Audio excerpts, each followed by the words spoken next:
हरे कृष्णा। तो आप सभी का स्वागत है जो आज का हमारा क्लास है उसमें।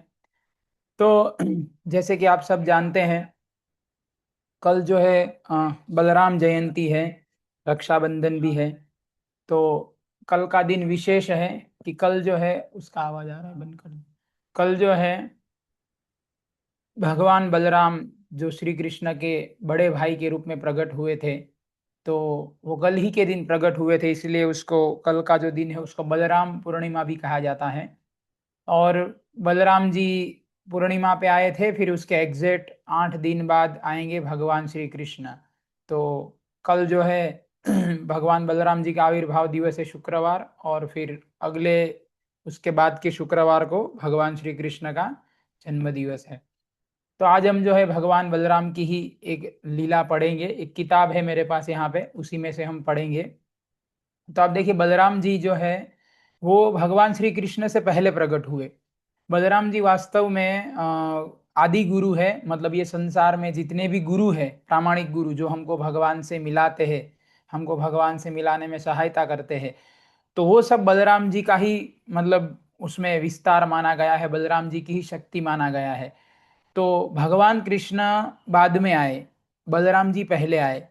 तो उससे भगवान बलराम एक संदेश देते हैं कि अगर हम भगवान को प्राप्त करना चाहते हैं हमारे जीवन में, तो हमें पहले गुरु की आवश्यकता है। मतलब गुरु, हमारे जीवन में गुरु पहले आएंगे, और वो गुरु जो है वो हमें शिक्षा देंगे, हमें प्रशिक्षण देंगे, हमें ज्ञान देंगे, अपने आचरण से हमें शिक्षा देंगे, उनके शब्दों से हमें शिक्षा देंगे। तो जब हम गुरु को पालन करेंगे, उनके आदेशों का, उनको प्रसन्न करेंगे, तब जाके हमें भगवान मिलते हैं। तो ये अनेक कारणों में से ये एक मुख्य कारण था कि क्यों भगवान बलराम जो है वो श्री कृष्ण से पहले प्रकट हुए। तो ये बलराम जी का हम सबको संदेश है कि पहले जीवन में गुरु चाहिए, तभी भगवान मिलेंगे, तभी भगवान आएंगे।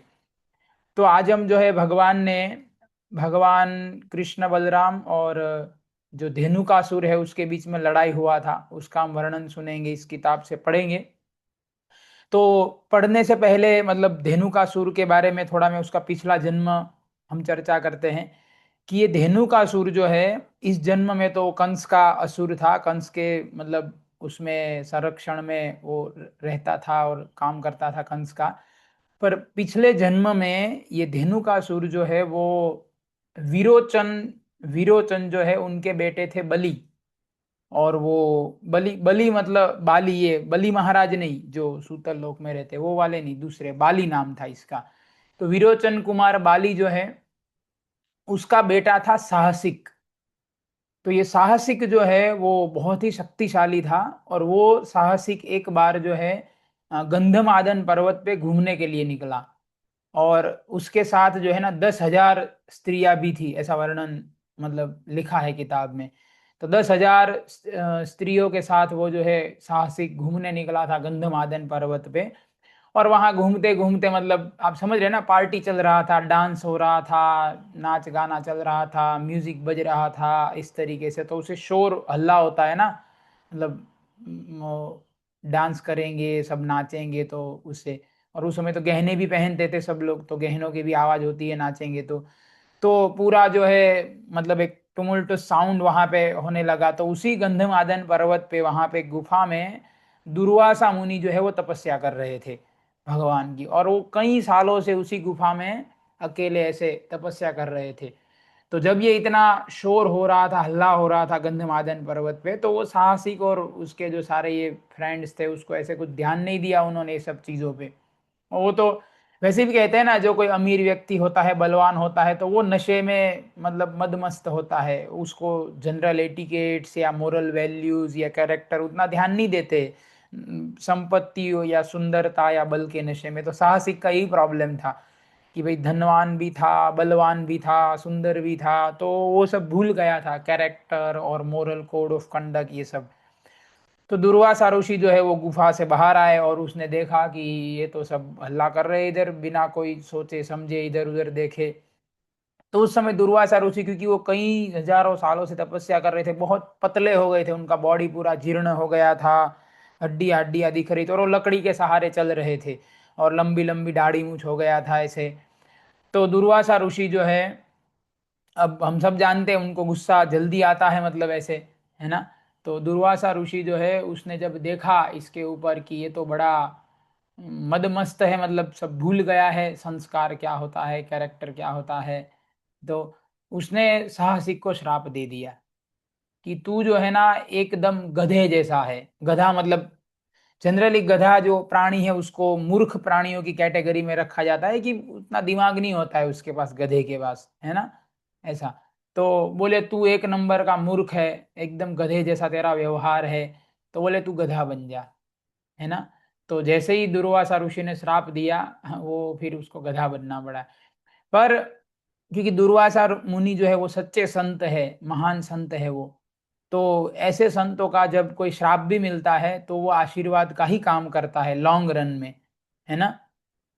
तो ये जो दुर्वासा ऋषि थे, उन्होंने उसको फिर वरदान भी दिया कि आज से 4 लाख साल बाद, 4 लाख साल तो गधा रहना पड़ेगा तुम्हें, पर आज से 4 लाख साल बाद ये जो मथुरा वृंदावन एरिया है, वहां पे भगवान स्वयं प्रकट होंगे, कृष्ण और बलराम। तो बोले जब कृष्ण बलराम वहां पे प्रकट होंगे तो श्री बलराम के हाथों से तेरा मुक्ति होगा, श्री बलराम तेरा वध करेंगे, और फिर तेरा मतलब तू भगवान के धाम में चला जाएगा, तू मुक्त हो जाएगा। इस तरीके से दुर्वासा ऋषि ने उसको वरदान दिया। और हम देखते हैं कृष्ण लीला में कुछ असुरों को भगवान श्री कृष्ण ने मारा है, और कुछ असुरों को श्री बलराम ने मारा है। तो ये धेनुकासुर जो है उसको बलराम ने मारा। एक कारण तो ये था कि दुर्वासा ऋषि ने स्पेसिफिकली उसको बोल दिया था कि भाई भगवान बलराम तेरा वध करेंगे। और दूसरा कारण ये भी था कि जब प्रहलाद महाराज के लिए जब नरसिंह भगवान प्रकट हुए थे, तो नरसिंह भगवान ने प्रहलाद महाराज को प्रॉमिस किया था कि तेरे वंश में, मतलब प्रहलाद तुम्हारे वंश में, क्योंकि वो तो असुरों का वंश था ना, तो बोले तुम्हारे वंश में अभी मैं किसी को नहीं मारूंगा। तो ये धेनुकासुर जो है वो प्रहलाद महाराज के वंश में आता था, मतलब उसी वंश में प्रकट हुआ था। तो टेक्निकली देखा जाए तो भगवान उस वरदान से बंधे हुए थे जो प्रहलाद को दिया था, कि भगवान उसको नहीं मार सकते। मतलब ऐसा नहीं है भगवान चाहे तो मार सकते हैं, भगवान के सामने कोई नियम ऐसे टिकता नहीं है, पर भगवान जो वचन दिया है ना उसका सम्मान करते हैं। तो बोले ये प्रहलाद के कुल का मतलब राक्षस है, तो मैं इसको नहीं मारूंगा। तो ये भी एक कारण था जिसके कारण श्री बलराम ने इनको मारा, है ना। तो मैं अब ये किताब से मैं हम लीला पढ़ते हैं, बहुत सुंदर वर्णन है कि किस तरीके से भगवान कृष्ण बलराम अपने सखाओं के साथ तालवन में, मतलब गैये चरा रहे थे, फिर वहां से तालवन में गए, फिर बहुत अच्छा भयानक लड़ाई का भी वर्णन है कि किस तरीके से कृष्ण और बलराम ने दोनों लड़े इसके साथ, धेनुकासुर के साथ। तो आप ध्यान से सुनिएगा, मैं है ना पढ़ता हूँ। मैं इसलिए पढ़ रहा हूँ क्योंकि बोलने से अच्छा है जो लिखा है हम एज इट इज पढ़े, तो उससे और ज्यादा प्रामाणिकता से हमें लीला सुनने को मिलता है ना। तो ये जो किताब है इसमें ये संवाद है नारद मुनि और जो बहुलाश्व राजा, जो राजा थे वो नारद मुनि को प्रश्न पूछ रहे हैं, और नारद मुनि उसका उत्तर कर रहे हैं। तो अभी नारद मुनि बता रहे हैं बहुलाश्व राजा को कि हे राजन, एक दिन जो है श्री कृष्ण श्री बलराम के साथ मनोहर गैये चराते हुए तालवन के पास चले गए। तो भगवान कृष्ण बलराम, उनका डेली का यही शेड्यूल था, वो तो ग्वाल बाल के रूप में थे, तो हर रोज मॉर्निंग में निकल जाते थे 8-9 बजे गैये चराने, शाम को इवनिंग तक चराते थे। तो नारद मुनि राजा को बता रहे कि एक दिन की बात है कि एक वहाँ 12 वन है वृंदावन में, मुख्य रूप से पूर्व यमुना के पूर्व तट पर 5 वन है, पश्चिम तट पर 7 वन है। तो 12 मुख्य वन है और 24 उपवन है वृंदावन में। तो उस 12 मुख्य वन में से एक वन है तालवन। तो बोले एक दिन जो है ये कृष्ण बलराम और उनके सखा सब गए चराने, बोले तालवन के पास गए, तालवन के अंदर नहीं गए हैं अभी, तालवन के पास गए हैं। तो बोले वहां पर जो है धेनुकासुर रहा करता था, और उसके उसके भय से गोपगुण वन के भीतर नहीं गए, कृष्ण भी नहीं गए, अकेले श्री बलराम ने वहां पर प्रवेश किया। तो वहां पे अब जो ये धनुकासुर रहता था, तो आसपास के एरिया में सब जानते थे कि भाई ये कंस का भेजा हुआ असुर है, महाभयानक यहाँ पे रहता है। तो पूरे व्रज में कोई वहां पे एंट्री नहीं करता था। यहाँ तक इस किताब में नहीं, पर किसी और जगह पे, दूसरी जगह पे इसी लीला में लिखा गया है कि धेनुकासुर का इतना भय था कि वहां पर जो है ना पंछी तक नहीं जाते थे। पंछी तो छोड़ो, जो छोटे छोटे कीड़े होते हैं ना एकदम रेंगने वाले, वो छोटे छोटे कीड़े तक उस वन को छोड़ के जा चुके थे।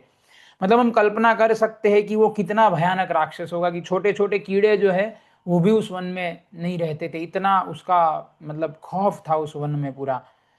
तो और उस वन में जो ताल ताल के वृक्ष होते हैं उसके ऊपर ताल के फल होते हैं, तो उसका जो है ना बड़ा मधुर रस निकलता है ताल ताल के फल का, और फल भी बड़ा मधुर होता है, उसका खुशबू भी बहुत अच्छा होता है। तो वो जो ताल के फल और उसका रस निकाल के सारा जाता था कंस के पास। कंस राजा था ना पूरा उस एरिया का, तो सारा कंस को सप्लाई किया जाता था। और बाकी ये लोग, ये धेनुकासुर अकेला नहीं रहता था, उसके सारे मतलब साथी गण भी रहते थे, और वो सब भी गधे के रूप में ही रहते थे उसके साथ ऐसे वहां पे वन में। तो फिर अब ये सब सुने थे गोप बाल भी कि भाई भयानक असुर, तो वो भी अंदर नहीं गए, पर बलराम जो है ना वो प्रवेश कर गए अंदर, है ना। तो बलराम जो है वो अपने नीले वस्त्र नीले वस्त्र को कमर से बांधकर महाबली बलदेव परिपक्व फल लेने के लिए उस वन में विचरने लगे। बलराम जी साक्षात अनंत देव के अवतार है, उनका पराक्रम भी अनंत है, अतः दोनों हाथों से ताड़ के वृक्षों को हिलाते और फल समूहों को गिराते हुए वह निर्भय गर्जना करने करने लगे। तो बलराम क्या करने लगे, वो तो भगवान है ना, उसको उनको किसका डर। तो भगवान बलराम जो है वो वन के अंदर जाकर वहां जाके जो ताल के जो पेड़ होते हैं ना, अगर आपने देखे हो, वो इट्स मोर और less like coconut tree. Coconut tree जैसे होते हैं, बड़ा सा ट्रंक होता है और बिल्कुल ऊपर जाके पत्ते होते हैं और फल होते हैं वहां पे। तो बलराम जो है वो नीचे से उस पेड़ का ट्रंक पकड़ के, बलशाली थे ना वो तो बहुत, तो हिलाने लगे। तो पूरा पेड़ का अगर ट्रंक हिलाएंगे तो पूरा पेड़ हिलेगा, और ऊपर से जितने कच्चे फल नहीं गिरेंगे जनरली, जो पके पके हो तो क्या है, थोड़ा सा झटका लगते ही मतलब गिर जाते, तो सारे पके पके फल जो है वो नीचे गिरने लगे। और भगवान बलराम भी गर्जना कर रहे थे, वो तो मदमस्त थे, आनंद में थे, उनको किसका डर था। तो ये जब आवाज हुआ तो वो जो असुर थे वहां पे वो भी सब सुन लिए। और वो अभी क्या करते हैं आगे, तो बोलते हैं, गिरते हुए फलों की आवाज सुनकर वह गधे के रूप में रहता असुर रोष रोष से आग बबूला हो गया। वह दोपहर में सोया करता था, किंतु आज विघ्न पड़ जाने से वह दुष्ट क्रोध से भयंकर हो उठा। धेनुकासुर कंस का सखा होने के कारण बड़ा बलवान था। वह बलदेव जी के सम्मुख युद्ध करने के लिए आया और उसने अपने पिछले पैरों से उनकी छाती में तुरंत आघात किया। तो ये जो है ना ये क्या, धेनुकासुर बड़ा घमंडी था और क्रोधी भी था और बलवान तो था ही था। तो वास्तव में ये जिन असुरों का हम नाम सुनते हैं ना, अघासुर, पूतना, धेनुकासुर, आप देखो ये सब इतने भयानक राक्षस है कि ये जो देवी देवता है ना वो सब भी उनसे डरते थे। मतलब ये कोई छोटे मोटे असुर नहीं थे। जैसे आप देखो, अगर मान लो जैसे कहीं पे कोई 20-50 रुपए का चोरी कर लिया किसी ने, तो न्यूज़पेपर में थोड़ी आएगा कि भाई इसने 20 रुपए का चोरी किया या 50 रुपए का चोरी किया। कोई बड़ा चोरी करेगा, बड़ा कुछ क्राइम होगा या कुछ कुछ अचीवमेंट करेगा बहुत बड़ा, तब उसका नाम आएगा ना न्यूज़पेपर में। तो उसी तरीके से जो ये वेद पुराण है ना, सारे शास्त्र, इनमें इसमें जिन जिन असुरों के नाम आते हैं वो बहुत भयानक भयानक असुर थे। ऐसा नहीं कि इसमें जिन असुरों का नाम आया कृष्ण बलराम ने केवल उतनों को ही मारा है। कृष्ण बलराम ने हजारों की संख्या में असुरों को मारा था, पर सबका नाम इसमें नहीं है।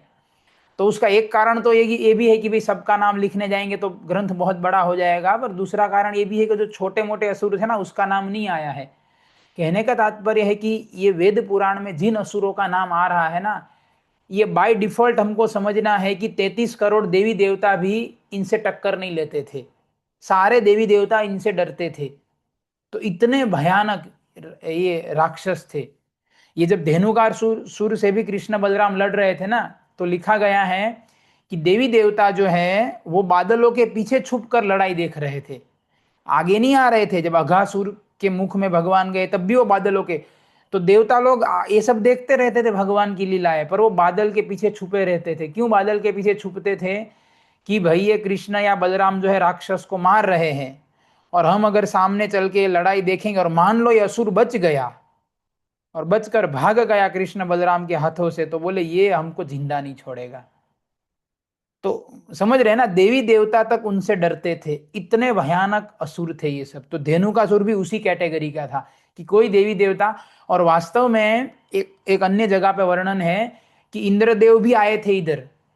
अब इंद्रदेव मतलब राजा सारे देवताओं के, वो भी आए थे इधर ये ताल वन में। ताल के जब उनको पता चला इतने मधुर मधुर ताल के फल है, ताल का जूस है, तो वो भी आए थे कि हम भी ले ले थोड़ा। तो धेनु का सुर जो है ना, इंद्र को भगा दिया था और बड़ा कहते हैं ना बेइज्जती किया था उसका। तो देवी देवता का ऑलरेडी बेइज्जती कर चुका था धेनु का सुर। तो अभी यहाँ पे आगे बढ़ते हैं। तो धेनु का सुर आके, जनरली आपने देखा होगा गधा जो है ना, वो पिछले पैरों से आगे, गधा कभी ऐसे सिर नहीं मारता है जनरली, वो गधा टर्न होके पीछे के जो दो पैर होता है ना उससे वार करता है। तो ये गधे के रूप में था, तो गधे के जैसे ही बिहेव करेगा। तो वही बोल रहे कि पिछले पैरों से बलराम जी की तुरंत बलराम की छाती में मार दिया। अब ये लीला के समय भगवान बलराम का उम्र अब एग्जैक्ट मेरे को याद नहीं है, पर शायद 5 6 7 या मैक्सिमम 8, मतलब वही उम्र था, एकदम छोटे बच्चे का उम्र था उनका, है ना। तो आघात करके वह बारंबार दौड़ लगाता हुआ गधे की भांति रेंकने लगा। तो गधा बोलता है, बताया ना, ऐसे रेंकना कहते हैं उसको, गधा जब चिल्लाता है उसको। तो वो जोर से बलराम जी की छाती पे प्रहार करके फिर भाग गया। भाग गया मतलब ऐसे डर के नहीं भाग गया, इधर उधर ऐसे भागने लगा और ऐसे गर्व में कि मैंने मार दिया इनको, ऐसे इस तरीके से, और रेंकने लगा वो। तब बलराम जी ने धेनु का सुर के दोनों पिछले पैर पकड़कर शीघ्र ही उसे ताड़ के वृक्ष पर दे डाला। तो बलराम जी ने क्या किया, उसके अब दूसरी बार मारने आया ना, एक बार तो मार के चला गया, तो गधा बार बार मारता है पीछे के पैर से, तो उसको लगा कि हाँ मैं तो मार दूंगा बलराम को, उसको पता नहीं है बलराम कौन है। तो इस बार मारने आया ना, तो बलराम ने क्या किया, पीछे के दोनों पैर ऐसे एक हाथ से पकड़ लिए, एक ही हाथ। अब 6 7 साल के बच्चे का हाथ भी तो कितना होगा, और वो इतना भयानक राक्षस था वास्तव में। इसमें बहुत शॉर्ट में वर्णन है, ये वाला भागवत में थोड़ा विस्तार से दिया है। वहां पे लिखा है कि जब धेनु का सूर, जब ये आवाज सुना, बलराम मतलब फल गिरा रहे थे, तो वो अपने जहां पे सो रहा था वहां से भागता भागता आया ना, तो उसके जो पैरों की आवाज थी ना जो पृथ्वी पे पड़ रहे थे, तो उसके कारण पूरी पृथ्वी हिल रही थी। मतलब ऐसे लग रहा था कि पूरी पृथ्वी पे भूकंप आ गया उसके चलने मात्र से। कोई जैसे अभी तो भूकंप आता है यूएस में आता है या इधर, तो थोड़ा मोड़ा एरिया हिल जाता है 100 200 500 किलोमीटर का। ये धेनु का सूर जब भागते भागते आ रहा था गुस्से में, तो पूरी पृथ्वी हिल रही थी, ऐसे लग रहा था कि पूरी पृथ्वी पे भूकंप आया है, इतना पावरफुल था वो। अब इतने पावरफुल असुर के पिछले दोनों पैर श्री बलराम ने केवल अपने छोटे से एक हाथ में पकड़ लिया। इसको कहते हैं भगवान, इतना पावर रखते हैं भगवान, सुपर पावर है ना। और हाथ में लेके ऐसे घुमा के गोल गोल सीधा उसको फेंक दिया ऐसे ताल के पेड़ के ऊपर। इससे वह ताल वृक्ष स्वयं तो टूट ही गया, गिरते गिरते उसने अपने पार्श्ववर्ती दूसरे बहुत से ताड़ों को भी धराशायी कर दिया। तो वो ताल के वृक्ष के ऊपर गया तो पेड़ गिरेगा ना जिसके ऊपर वो गिरा है, तो वो पेड़ दूसरे पेड़ पे गिरा, वो पेड़ तीसरे, मतलब बहुत सारे घने घना जंगल था ना, तो सब पेड़ एकदम साइड बाय साइड थे बिल्कुल पास में। तो उसके कारण कई सारे पेड़ जो है टूट फूट गए और वो भी वहां पे जा गिरा। फिर बोले एक अद्भुत सी बात हुई। धेनुकासुर पुनः उठकर रोष पूर्वक श्री बलराम को पकड़ लिया, और जैसे एक हाथी अपना सामना करने वाले दूसरे हाथी को दूर तक ठेल ले जाता है, उसी प्रकार उसने धक्का देकर 1 योजन पीछे हटा दिया। तो अभी जो है वो मरा नहीं इतना करने से, इतने सारे पेड़ टूट गए, वो पेड़ के ऊपर गिरा, फिर भी खड़ा हुआ, और खड़ा होकर इस बार इतना गुस्से से आया कि उसने बलराम को जो है ना, मतलब ऐसे सिर से पूरा, जैसे दो हाथी, कैसे दो हाथी का उपमा दिया गया है, कैसे झगड़ते हैं, तो बोले श्री बलराम को 1 योजन पीछे फेंक दिया उसको, मतलब फेंक दिया मतलब पीछे धकेल दिया ऐसे। तब श्री बलराम ने तत्काल धेनुकासुर को पकड़कर घुमाना आरंभ कर दिया और घुमाकर उसे धरती की पीठ पर दे मारा। तो बलराम जी का सेम स्टाइल था, फिर से उसको पकड़ा, से गोल गोल घुमाने लगे और घुमा के जोर से, जैसे वो धोबी कैसे कपड़ा पटकता है धोते समय पत्थर के ऊपर, तो ऐसे भूमि की पीठ, मतलब बोले भूमि पे जोर से इसको दे मारा। तो ये करने से तब उसे मूर्छा आ गई और उसका मस्तक फट गया। तो इतना जोर से पटका कि वो बेहोश हो गया और उसका सिर जो था ना वो फट गया, उसमें से खून निकलने लगा। लेकिन साधारण असुर तो था नहीं, ऐसे तो मरेगा नहीं। तो वो क्षण भर में उठकर खड़ा हो गया, बेहोश हो गया था, तुरंत फिर से होश में आ गया, खून निकल रहा है, अभी सर फट गया है, फिर से खड़ा हो गया। और उसके शरीर से भयानक क्रोध टपक रहा था।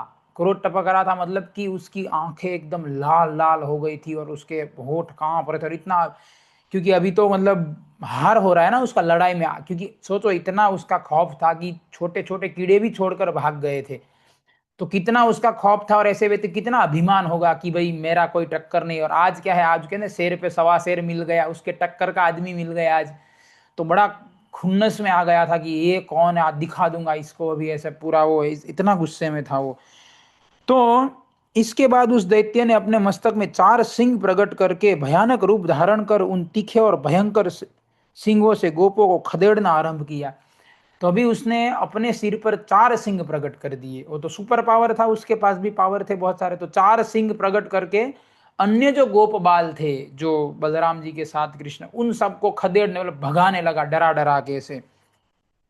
गोपों को आगे आगे भागते देख हुए मद मद असुर तुरंत ही उनके पीछे दौड़ा। तो सब गोपों को भगाने लगे। तो सब गोप बाल तो भागने लगे। अब गोप बालों के पास तो उतना ताकत था नहीं कि धेनुकासुर को मार दे, तो वो तो भागने लगे। तो ये उसके पीछे भागने लगा, सबको ऐसे भगाने लगा डरा डरा के।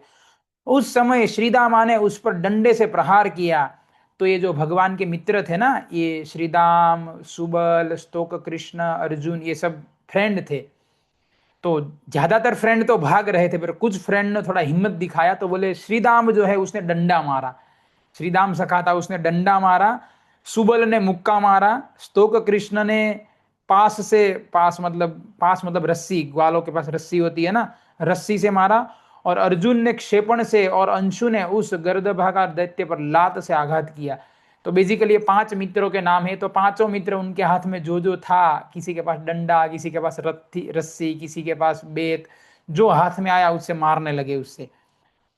इसके बाद विशाल मतलब इस असुर ने आकर शीघ्रता पूर्वक अपने पैर से और बल से, इसके बाद विशाल ऋषभ ने आकर शीघ्रता पूर्वक अपने पैर से और बल से भी उस दैत्य को दबाया। तो ये विशाल ऋषभ एक भगवान का सखा है।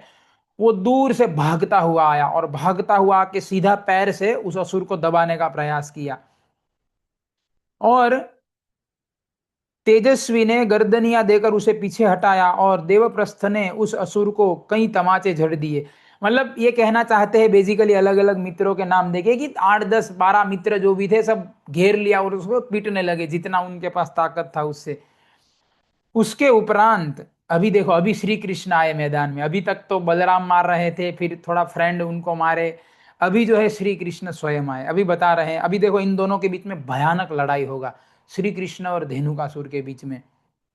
तो बोलते हैं श्री कृष्ण श्री कृष्ण ने धेनुकासुर को दोनों हाथों से उठाकर घुमाया और तुरंत ही गोवर्धन पर्वत के ऊपर फेंक दिया।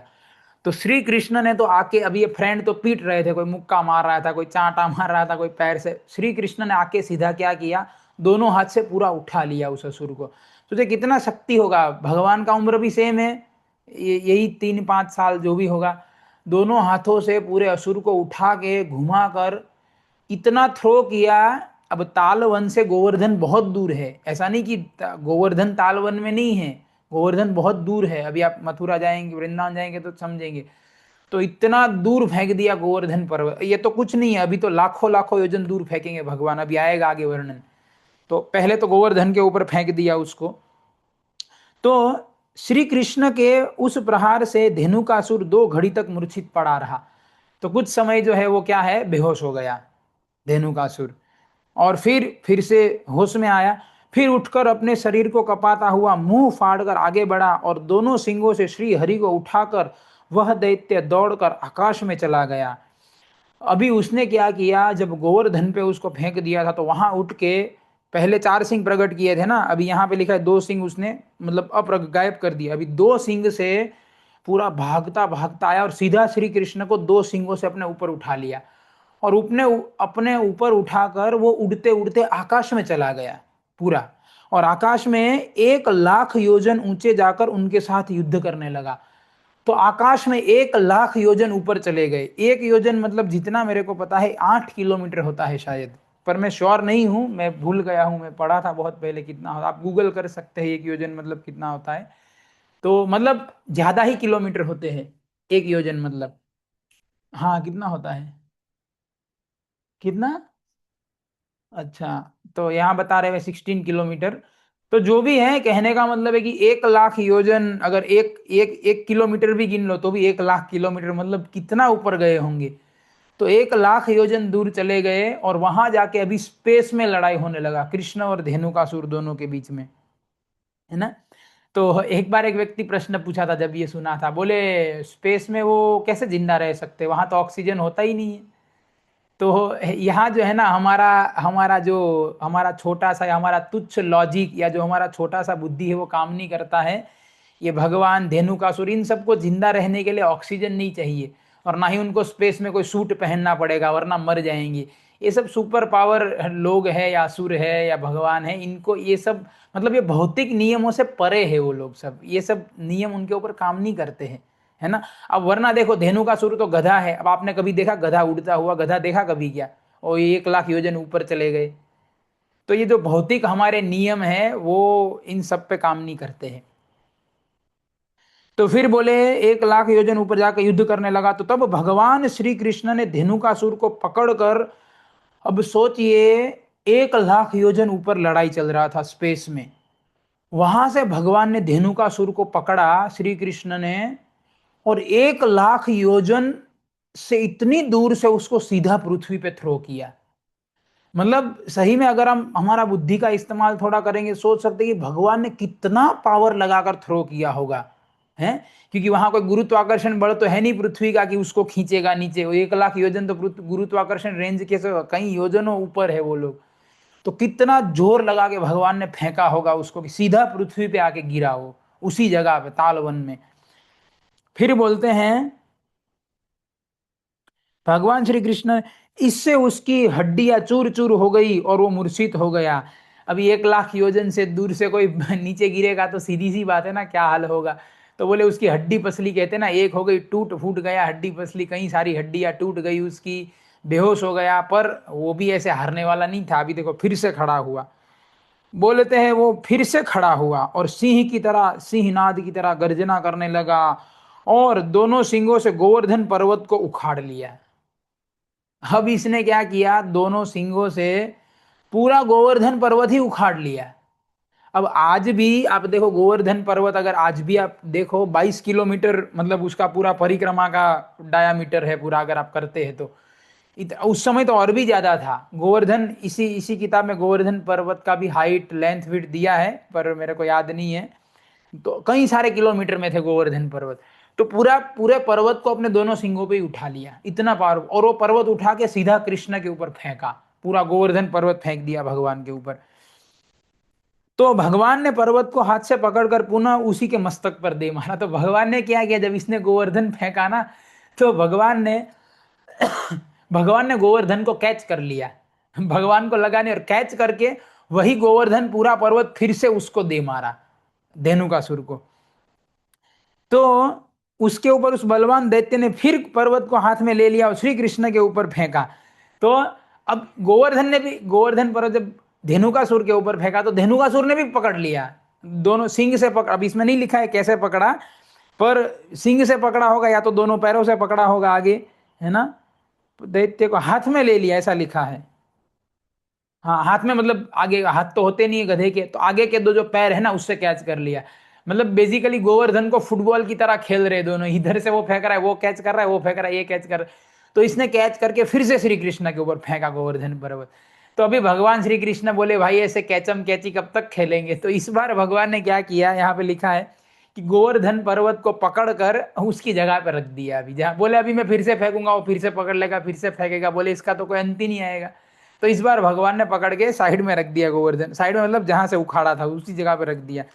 उसके उपरांत फिर धावा करके महादैत्य धेनुकासुर दोनों सिंगों से पृथ्वी को विदीर्ण कर दिया, और पिछले पैरों से पुनः बलराम पर प्रहार करके बड़े जोर से गर्जना करने लगा। तो अभी श्री कृष्ण तो गोवर्धन पर्वत को वहां रखने में बिजी था। मतलब ये सेकंड, फ्रैक्शन ऑफ सेकंड में सारे कार्य हो रहे। हम जितना आराम से चर्चा करें, इतने आराम से लड़ाई नहीं हो रहा था, वो तो वहां पे तो धड़ाधड़ सब चीजें हो रही थी।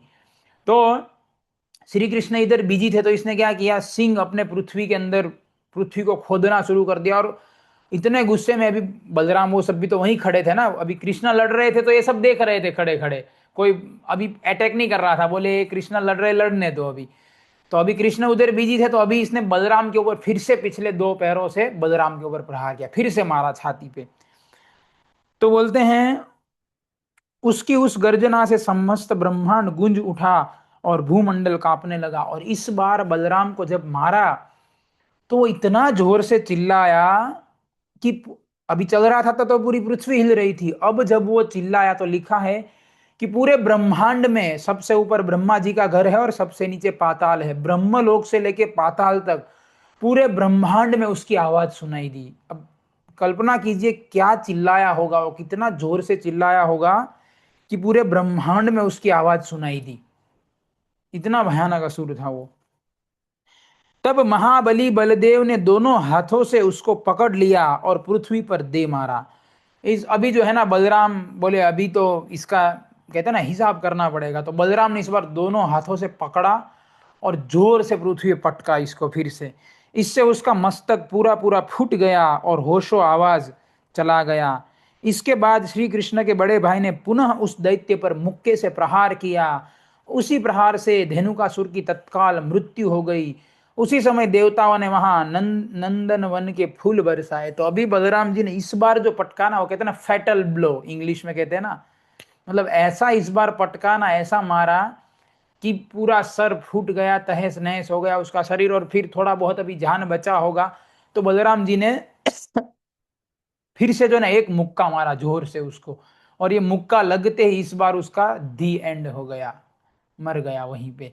और जब वो धेनुकासुर मारा गया तो बताया ना, असुर लोग बादलों के पीछे सारा लड़ाई देख ही रहे थे, तो बादलों से पीछे से बाहर आ गए सारे असुर। और जो स्वर्ग स्वर्ग में जो गार्डन है नंदनवन, गार्डन का नाम है स्वर्ग के, तो नंदनवन में बड़े सुंदर सुंदर वैरायटी वाले सुगंधीदार पुष्प होते हैं।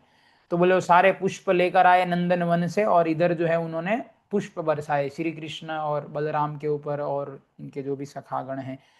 देह से पृथक होकर धेनुकासुर श्याम सुंदर विग्रह विग्रह धारण कर पुष्पमाला पीताम्बर और वनमाला से सम अलंकृत देवता हो गया। तो अभी धेनुकासुर का मुक्ति हो गया ना, तो वो तो आत्मा है, हम तो आत्मा है ना, शरीर मरता है, आत्मा तो कभी मरता नहीं है, है? तो धेनु का जो मरा वो तो शरीर था धेनुकासुर का, तो धेनुकासुर का भी जो आत्मा था वो वहां सामने दिख रहा था। और कैसा, बोले उसका श्याम सुंदर भगवान कृष्ण का जैसा देह है ना वैसा उसका शरीर हो गया। और पुष्पमाला पहनी थी उसने, पीला कलर का धोती पीताम्बर पहना था और वनमाला धारण की थी।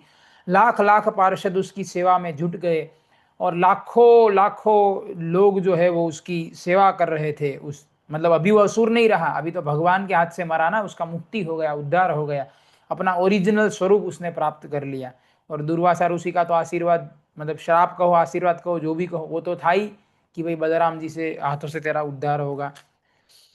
सहस्त्र ध्वज सहस्रो ध्वज उसके रथ की शोभा बढ़ाने लगे। सहस्त्रों पहियों की धर धर ध्वनि से युक्त उस रथ में 10,000 घोड़े जुते हुए थे। लाखों चवरों की वहां शोभा हो रही थी। वह रथ अरुण वर्ण का, अरुण वर्ण मतलब मॉर्निंग का जो सन होता है, और अत्यधिक रत्नों से जड़ित था। उसका विस्तार एक दिव्य योजन का था। वह मन के समान तीव्र गति से चलने वाला विमान या रथ बड़ा ही मनोहर था। उसके उसके घुंघरुओं की उसमें घुंघरुओं की जाली लगी थी, घंटे और मंजीरे बज रहे थे। दिव्य रूपधारी दैत्य धेनुक बलराम सहित श्री कृष्ण की परिक्रमा करके उस दिव्य रथ पर आरूढ़ होकर दिशा मंडल को दीप्यमान करता हुआ प्रकृति से परे विद्यमान गोलोक धाम में चला गया। इस प्रकार धेनुकासुर का वध करके बलराम सहित श्री कृष्ण अपना यशोगान करते हुए ग्वाल बालों के साथ व्रज में लौटे। उसके उनके साथ गवों का समुदाय भी था। तो मतलब क्लाइमेक्स बता रहे हैं कि इस असुर का क्या गति हुआ। तो क्योंकि भगवान के हाथों से वो मारा गया था, तो बता रहे हैं यहाँ पे कि एक दिव्य योजन एरिया वाला इतना बड़ा रथ था जिसमें 10,000 घोड़े जुते हुए थे। और डेकोरेशन के लिए लाखों लाखों चौवर, चौवर मतलब वो जो वाइट कलर का आता है ना, चौवरी गाय का पूंछ का जो चामर लगाते हैं भगवान को, उसकी बात कर रहे हैं। और अनेक अनेक ध्वजाएं लगी थी वहां पे, रत्न जड़े हुए थे। और बोले इतने सुंदर रथ में बैठकर बोले वो भगवान का जो नित्य धाम है गोलोक वृंदावन, वहां पर वो चला गया। तो कहने का तात्पर्य है कि जब भगवान के हाथों से कोई असुर, भगवान किसी को मारते भी है तो ऐसा दिखेगा कि भगवान इसको मार रहे हैं, पीट रहे हैं, इसका मर्डर कर दिया, भगवान मर्डर तो नहीं कह सकते पर भगवान ने मार दिया। पर वास्तव में आप देखो यहाँ पे क्लाइमेक्स में बताया एंड में कि भले वो मरा पर उसका तो फायदा ही हुआ ना, क्योंकि इसमें तो असुर योनि में था, राक्षस योनि में था। भगवान के हाथ से मरा तो क्या हुआ, दिव्य शरीर, भगवान कृष्ण के जैसा शरीर प्राप्त हुआ, उनको दिव्य शरीर हुआ प्राप्त, और दिव्य रथ में बैठकर दिव्य धाम में चला गया। वो हमेशा हमेशा के लिए अभी भगवान के साथ रहेगा, वो भगवान के साथ लीलाओं में भाग लेगा, है ना। इधर रहता तो जन्म लेना पड़ता, मरना पड़ता, बुढ़ापा आता, रोग आता, चिंता व्याधि, ये सब है ना, ये संसार की जो भी समस्याएं है बेसिकली। तो कहने का मतलब है कि ये जो भगवान की लीलाएं हैं, जब ये लीलाएं हम सुनते हैं तो हमें भी फिर हमारे अंदर भी इच्छा प्रकट होता है कि हमें भी कृष्ण बलराम के साथ खेलने जाना है, उनकी लीलाओं में हमें भी सम्मिलित होना है। और ये कथाएं सुनने से एक तो हमारे अंदर एस्पिरेशंस, कहते हैं ना, एस्पायर, एस्पिरेशंस, जैसे अगर हम गंदी गंदी चीजें देखेंगे तो फिर हमारे अंदर वैसे विचार उठने लगते हैं कि मैं भी इसे गंदा काम करूं, चोरी करूं या खून करूं या जो भी गंदी चीजें देखे करे। तो बेसिकली हम जैसा देखते हैं, जैसा सुनते हैं, वैसी हमारी विचारधारा होती है ना। तो इसी तरीके से अगर हम भगवान की ऐसी लीलाएं सुनेंगे, भगवान की लीलाएं पढ़ेंगे तो हमारी विचारधारा फिर वैसी होने लगेगी कि ये संसार में कुछ नहीं है लेने का, सारे रिश्ते नाते सब मतलब इधर दिखावा है, छला छलावा है, इधर ओरिजिनल कुछ नहीं है। और ओरिजिनल अगर आपको लग भी रहा है कुछ तो वो टेम्पररी है, कितने 20 50 80 साल तक जो भी रिश्ते नाते हैं कितने साल यहाँ टिकेंगे, या तो वो आपको छोड़ के चले जाएंगे मर जाएंगे तो, या आपको उनको छोड़ के जाना पड़ेगा। तो इस संसार में कुछ भी परमानेंट नहीं है, और जो दिख रहा है वो भी ज्यादातर मतलब दिखावा ही है, ओरिजिनल चीज नहीं है यहाँ पे। अगर हम ओरिजिनल रिश्ते चाहते हैं, ओरिजिनल फ्रेंड चाहिए, ओरिजिनल माता पिता चाहिए, या ओरिजिनल जो भी आपको ओरिजिनल रिश्ते नाते चाहिए, तो वो भगवान के धाम में है। तो भगवान ये सब लीला करके हमको, जैसे कोई सिनेमा रिलीज होता है तो पहले ट्रेलर आता है ना, सिनेमा बाद में आता है, तो ट्रेलर देख के इच्छा प्रकट होता है कि भाई ट्रेलर तो बहुत अच्छा है तो सिनेमा भी अच्छा ही होगा। हालांकि सिनेमा कई बार उल्टा भी निकल जाता है, ट्रेलर अच्छा होता है सिनेमा बकवास होता है। पर भगवान की लीला में ऐसा नहीं है। भगवान इस पृथ्वी पे जो भी आके लीला करते हैं ना, कृष्ण बलराम राम जो भी लीला की, वो सब ट्रेलर है।